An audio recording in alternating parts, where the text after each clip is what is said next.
तो कैसे हैं आप लोग? Keep it real.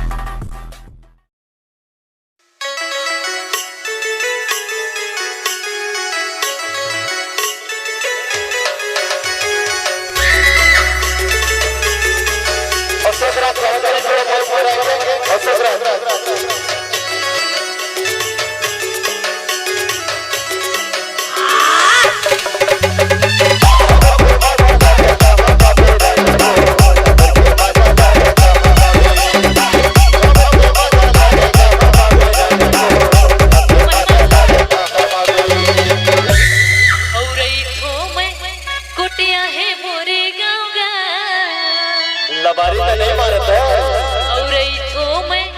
रतनपुर है मोरे गाँव डीजे निक्कू यहाँ के मजा लगा पावे रे यहाँ के मजा लगा पावे रे यहाँ के मजा लगा पावे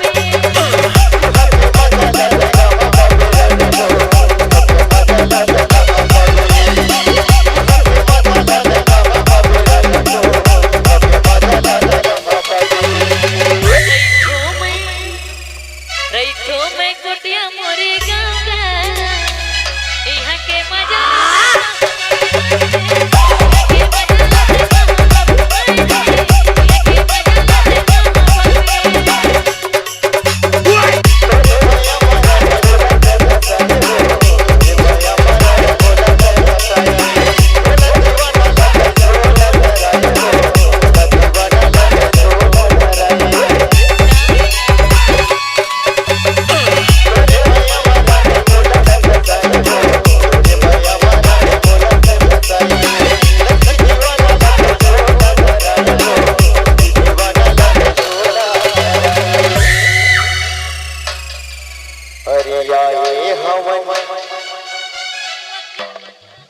अरे आए हवन हमन बंधन गाओगा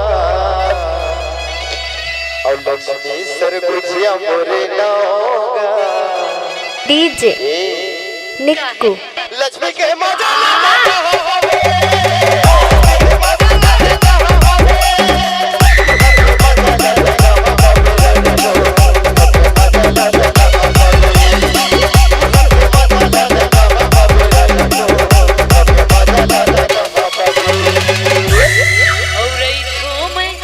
कुटिया है मोरे गाँव का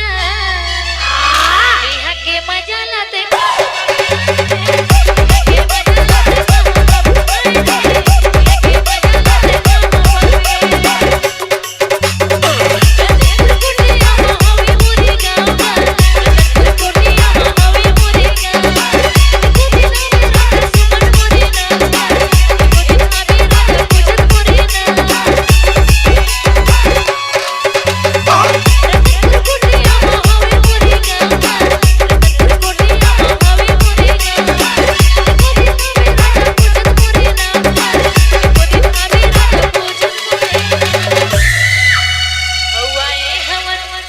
हमन मन कर बंधा गाँव